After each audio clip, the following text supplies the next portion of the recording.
Hey, it's Random Thought Day.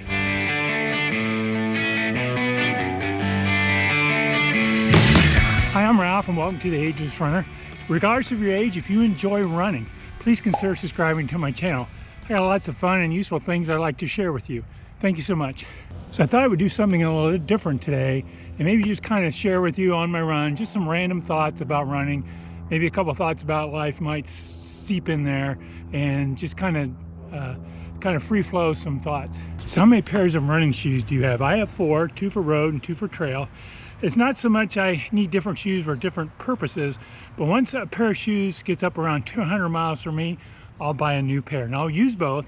Didn't use my old pair somewhat, trying to break in the new pair. So then when my old pair gets up around 250 or so miles, seems to be that's about all that I'll get out of a pair of shoes. Then I'll get rid of those and just continue on with my newer pair. So I don't know what's different about this morning. It's Friday morning about 9 o'clock. Normally when I run around in my neighborhood or adjoining neighborhoods, I see very few people or cars. Been quite a few cars, people on bikes, people walking. It is very nice out. It's sunny, about 50 degrees Fahrenheit. Maybe that brought people out of their houses. I did see one guy in pajama bottoms and t-shirt cutting his grass. Now, he was using an electric mower, so it's not too noisy, but it seems a bit much in pajama bottoms anyway. So anyway, I thought I might have a lot of solitude this morning. Not that I wanted it, but it's really quite busy. So if you listen to only one thing in this video, listen to this, and that's about gratefulness. Here I am in my mid-60s, retired. It's a beautiful day, man. There's not a cloud in the sky. It's 50. I feel so grateful and blessed that I can come out here and run and do this. And I try to practice gratefulness throughout my life.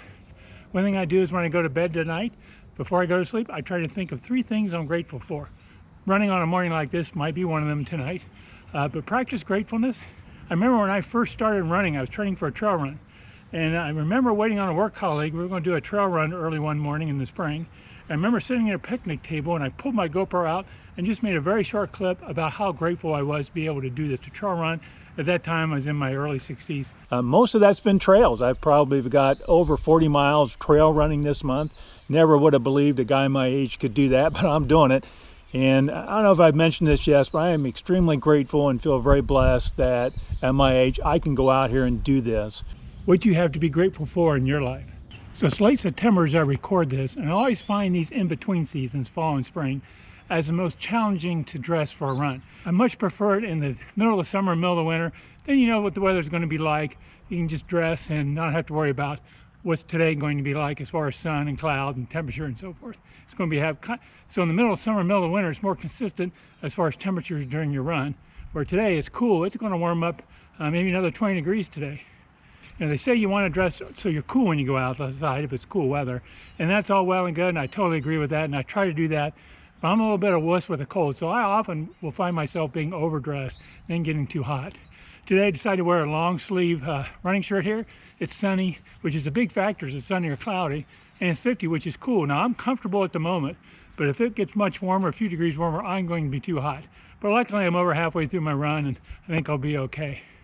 By the way, if you're over 60, there is a Facebook group for runners over 60. I'll try to put information down in the description section about it. It's more for encouragement and sharing. For example, people may go out and do a run, share some pictures, share why they did it and how it went. So check it out if you're interested. Again, check down below in the description for some information. So my doctor told me to cut back on my sodium, and I rarely salt things, take a salt shaker out and salt it. But as I started looking more closely at labels, I'm getting a lot of salt through other things I eat. Anything boxed or canned, some frozen foods, anything processed, of course. It really adds up pretty quickly, and trying to cut back is a little bit of a challenge, but I think I'll be successful. But I started looking at some of my running products, how much sodium is in the electrolyte mixes that I use. And I use a product called Tailwind in my water bladder that has carbohydrates and electrolytes. And 1 scoop of Tailwind has about 330 milligrams of sodium. Now is that high or is that low? Well, the daily requirement's a little over 2,000. I think it's 2,100, 2,300. I don't recall off the top of my head. So 330, if you use 2 or 3 scoops, you're getting, maybe 25 to 30% of your sodium in just using the Tailwind. Now, if it's summertime, it's 80 degrees out, 90 degrees out, and you're running and sweating profusely, that's exactly the right thing you want. You need all that sodium. But on a cool weather run like today, or as we're getting into the winter, I probably will not use my tailwind because that's going to be too much sodium for me if I want to control my sodium levels, because I'm not going to sweat nearly as much in the wintertime as I am in the summertime. So I will use some of my other products to get my electrolytes that maybe not as quite as high as sodium. So check out the labels of your products, running drinks and powders and foods you're eating, and look and make sure you're getting the nutrition and electrolytes that you want and you need. Thanks again for watching my video and listening to my random thoughts. I hope you enjoyed it. If you enjoy my videos and enjoy running, please again consider subscribing to my channel. Thank you very much and happy running.